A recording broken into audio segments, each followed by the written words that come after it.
आज आपको एक बार फिर से एक नए टॉपिक के साथ मैं वेलकम कहता हूँ। Holy Bible says about beast 666 666 monster या antichrist 666 live like God, live like छोटा जी गॉड। बिल्कुल, हमने ये तो यकीनन सुन रखा है कि दुनिया के मौजूदा हालात की वजह से कोई ऐसा इंसान होना चाहिए, कोई ऐसा हुक्मरान होना चाहिए जो सब ठीक कर दे। जो इस बात को सुनता है या जो कोई इस बात को खुद भी कहता है वो ज़रूर कमेंट करे। मैं आपको बताना चाहता हूँ, या तो आपने ये ज़रूर सुन रखा होगा कि हमारे मुल्क को ऐसे हुक्मरान की ज़रूरत है जो सब कुछ ठीक कर दे। दरअसल में इस वक्त में और आने वाले सालों में कम से कम मेरे ख्याल के मुताबिक 3 से 4 साल के अंदर अंदर हर एक मुल्क के हर एक फ़र्द के मुंह पर यही बात होगी कि अभी तो हमें जो है वो एक नया हुक्मरान चाहिए। सब लोग दुनिया के इंतज़ाम से तंग आ जाएंगे और कहेंगे कि हमें कोई एक हुक्मरान चाहिए जो पूरी दुनिया को सही से कंट्रोल करे। जैसा कि अभी आप जानते हैं, कहीं पर फूड शॉर्टेज है, कहीं पर ऑयल शॉर्टेज है, कहीं पर बहुत सी बीमारियां हैं, बहुत सी जगहों पर जो है वो फंड नहीं है, बहुत जगहों पर गरीबी बढ़ रही है, बहुत सी जगहों पर टैक्सेस बढ़ रहे हैं, बहुत सी जगहों पर महंगाई बढ़ रही है। जैसा कि आप जानते हैं कि इन सारे जिक्रों को हम सबसे पुरानी किताब में अगर देखें तो हमें बाइबल मुकद्दस की दानियल की किताब में 11वां बाब उसकी 36 से 39 में पढ़ने को मिल सकता है। आपको मैं ये बताना चाहता हूँ कि बाइबल मुकद्दस बीस्ट के बारे में क्या कहती है। मैं आपको ये बताना चाहता हूँ कि आज का जो ज़माना है वो एक ऐसे ज़माने को आने के लिए दावत दे रहा है, एक ऐसे इंतज़ाम को लाने की कोशिश की जा रही है जो सिर्फ एक ही इंसान चलाएगा, एक ही हुक्मरान चलाएगा, और उस हुक्मरान का नाम एंटाई द क्राइस्ट होगा।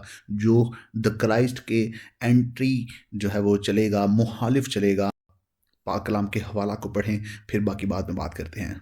पाक कलाम में लिखा है, और बादशाह अपनी मर्जी के मुताबिक चलेगा और तकब्बुर करेगा और सब माबूदों से बड़ा बनेगा और इलाहों के इलाह के खिलाफ, यानी कि हम मसीहा के खिलाफ बहुत सी हैरत अंगेज बातें कहेगा और इकबालमंद होगा, यहाँ तक कि कहर की तस्कीन हो जाएगी, क्योंकि जो कुछ मुकर्रर हो चुका है वाक़ई होगा। वो अपने बाप दादा के मबूतों की परवाह ना करेगा, मतलब वो एक इंसान ही होगा और वो अपने बाप दादा के मबूत जो हैं उनको भी कुछ नहीं समझेगा। और लिखा है, और ना औरतों की मरगूबा को और ना किसी और मबूत को मानेगा, बल्कि अपने आप को ही सबसे बाला जानेगा। और लिखा है 38 आयत में, और अपने मकान पर मबूद हिसार की ताजीम करेगा, और जिस मबूद को उसके बाप दादा ना जानते थे सोना चांदी कीमती पत्थर नफीस हदिये देकर उसकी तकरीम करेगा। फिर पाक कलाम में लिखा है, वो बेगाना माबूद की मदद से मोहकम किलों पर हमला करेगा, जो उसको कबूल करेंगे उनको बड़ी इज्जत बख्शेगा, मतलब फेम देगा, बड़े बड़े गाड़ियाँ देगा और बंगले देगा और शान शौकत देगा। जैसे कि शैतान को जो हम देखें तो यीशु मसीह के आजमाने के लिए वो चला जाता है और वहाँ पे कहता है, तू अगर मुझे सजदा कर दे तो दुनिया की कुल पूरी कायनात की जो हुक्मरानी है वो मैं तुझे दे दूंगा, तुझे मैं शान शौकत दे दूंगा। ये वही बात की जा रही है। फिर लिखा है कि और बहुतों पर हाकम बनाएगा और रिश्वत में मुल्क को तकसीम करेगा। जैसा कि मेरे जीरो आपने अभी इस हवाला को पढ़ा है, इस हवाला से आपको इस बात की तो समझ आ गई होगी कि कोई एक लीडर हमें नज़र आ रहा है जो पूरी दुनिया को कंट्रोल कर सकता है। मैं इसी के साथ साथ आपको एक और हवाला पढ़ाना चाहता हूँ, आप ज़रूर पढ़ें। और दानियल की किताब उसका 8 बाब और उसकी 25 आयत, यहाँ पर भी हमें घुमंड करने वाला एक एंटाई क्राइस्ट और खुदाउन के पाक कलाम के खिलाफ के जो है वो हमें नज़र आएगा। लिखा है यहाँ पर, और वो अपनी चतुराई से ऐसे काम करेगा कि उसकी फितरत के मंसूबे उसके हाथ में खूब अंजाम पाएंगे और दिल में बड़ा घुमंड करेगा। आप जानते हैं कि दिल में बड़ा घुमंड करने वाला कौन था और किसने किया था? लूसीफर ने किया था, और वही यहाँ पर फिर दोबारा घुमंड करेगा।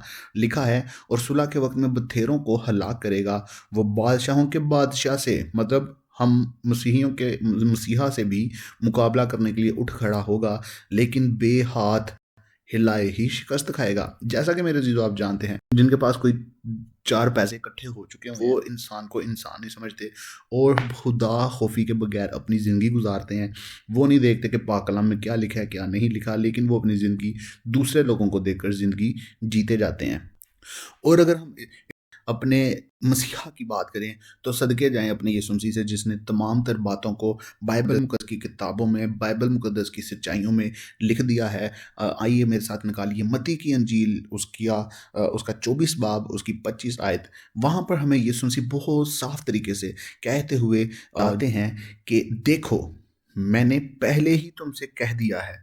यीशु मसीह ने हमें बहुत सी बातें पहले कह दी हुई हैं। हम बाइबल मुकद्दस को पढ़े ना तो वो हमारी गलती है ना कि किसी और की।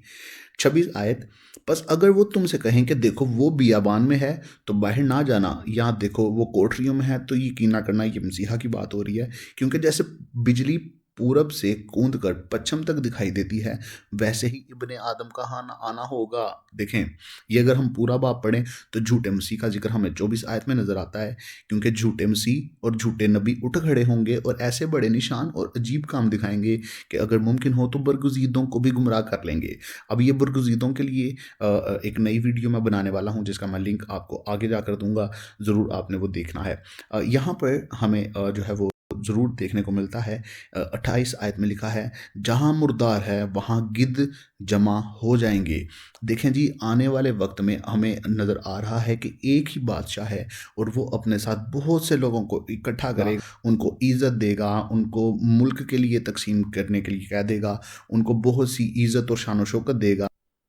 और ना सिर्फ ये देगा बल्कि आगे जो अब मैं आपको बताने वाला हूँ वो भी उनसे करवाएगा। और उसके लिए फिर आपको अगले बात का जवाब मिल जाएगा कि anti Christ live like a god.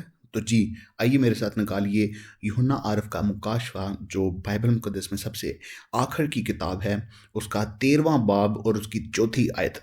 पाक कलाम में लिखा है, और चूंकि उस अजदहा ने अपना अख्तियार उस हैवान को दे दिया था, इसलिए उन्होंने अजदहा की प्रस्तिश की। अब ये प्रस्तिश की का मतलब ये नहीं है कि वो जस्ट उसकी तारीफ कर रहे हैं, ना ना ना। प्रस्तिश करने का मतलब है उसको पूज रहे हैं, वो खुदा बन गया है। और लिखा है, और उस हैवान की भी ये कह के प्रस्तिश की कि इस हैवान की मानिंद कौन है, कौन उससे लड़ सकता है। खुदा माफ़ करे, खुदा माफ़ करे। आज हम सिर्फ यही जानते हैं कि हम अपने जिंदा यहोवा, जिंदा खुदा, जिंदा गॉड के लिए ही ये बात कहते हैं कि है कोई ऐसा माबूद जो हमारे खुदा के सामने खड़ा हो जाए। आज हम दावे से ये बात कहते हैं, लेकिन उस ज़माना में ये जो वक्त आने वाला है, एक माइंड प्रोग्रामिंग के वक्त से आज बहुत सी चीज़ें हमें नज़र आ रही हैं, बहुत सी चीज़ें नज़र आ रही हैं। और यहाँ पर हमें एंटाई क्राइस्ट का लिविंग स्टाइल जो है, लिविंग स्टैंडर्ड जो है, वो भी हम देख सकते हैं।